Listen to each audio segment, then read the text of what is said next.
In this presentation on Usulul Fiqh, we would like to look a little briefly at the different combinations of certainty and the speculation regarding evidences that scholars use, and where they agree to disagree agreeably, and where they are usually more opinionated. What scholars generally look at is the thubut or the wurud, that is the credibility, authenticity of the source of that information. And as we've discussed earlier on, this may be qat'i, there may be certainty regarding it, it may be dhanni, there may be some level of speculation or probability. In other words, they are not fully certain or absolutely certain about the credibility of these sources. And while they all agree that the Quran and the Sunnah Sunnah mutawatir are qat'i thubut, they are certain regarding the authenticity of these sources, they disagree on the others. So while some schools like the Zahiri school may consider authentic ahad hadith as being qat'i, giving certainty, other schools may differ. But because of the existence of a difference, it does not become a basis for rejecting this group outside the fold of Islam. The areas to do with the meaning and implication of the text, the dilala, could be qat'i, it could also be thubut. It could be certain or speculative when it comes to what exactly is the meaning. And the reason for it being qat'i would be when there is no possibility of an alternative interpretation of the implications of that text. Whereas where there's a reason to feel that there isn't absolute certainty regarding the meaning, they would regard it as dhanni, speculative.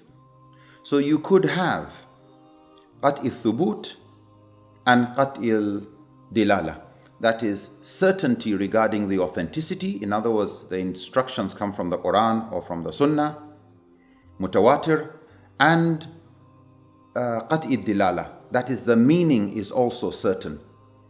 Once it comes from such sources, the scholars feel comfortable speaking in the name of the Prophet or speaking in the name of God because they are sure about the authenticity. They are also certain about the meaning and implication.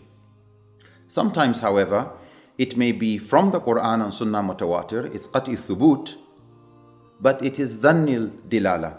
There is speculation regarding the meaning. And so scholars may differ on the meaning of a verse of the Quran, even though they all agree the verse is authentic from the Quran.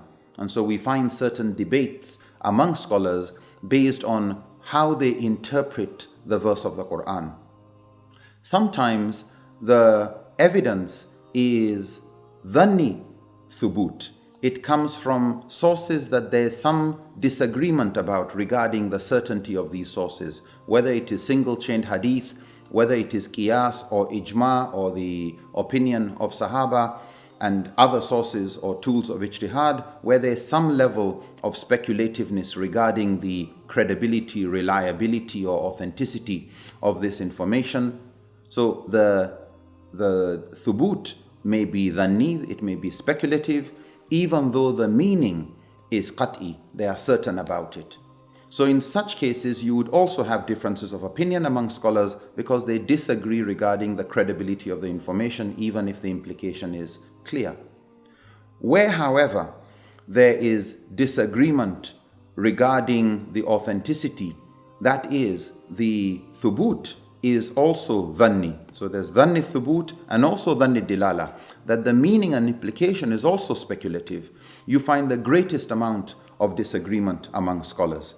So if the evidence is coming from qiyas, not from Quran and Sunnah mutawatir, but from another source, then you should expect that scholars would differ, because they consider various tools as having different levels of credibility. So while the Hanafi would consider istihsan as the most respected tool after the Quran and Sunnah mutawatir, the Shafis would disagree with them and consider the highest authority after Quran and Sunnah mutawatir, if there's any conflicting evidence, would be an ijma, a consensus. But the Malikis would differ because the Malikis would consider Amal of Ahl al-Madinah as being the next most authoritative thing after the Quran and Sunnah Mutawatir, and the Hanbalis would take single chain hadith, or later Hanbalis would take istihsan as the Hanafis do. The moment the evidence had a greater amount of dhanni, of speculation, of probability, of conjecture, the more the level of conjecture involved, the more the scholars, such as the Maliki and Hanafi in particular, moved towards considering maqasid, the objectives. Because where the verses of the Quran and the Sunnah are very clear that a Muslim should ensure justice, should ensure the removal of harm, should ensure compassion, should ensure goodness, should go in line with wisdom, since the protection of rights, of justice are clear from the Quran and Sunnah, the moment there's a level of speculativeness in the authenticity of text or the sources of evidence, or there's a level of speculation in the meaning, they tended to give greater credence and credibility to the maqasid of Sharia by looking at the wisdom behind the text, the hikmah behind it. And they would use different tools for this, whether it is saddu dhariya, blocking the means, or istihsan, juristic preference, or maslaha, public interest. These maqasid tools became more important when there was greater level of speculation in the credibility of the sources that scholars were using. And this becomes an area where the scholars would agree to disagree agreeably among the scholars who knew best. Usually it was the followers who didn't understand how their scholars reached their conclusions that were more agitated and less respectful of the diversity of opinions there.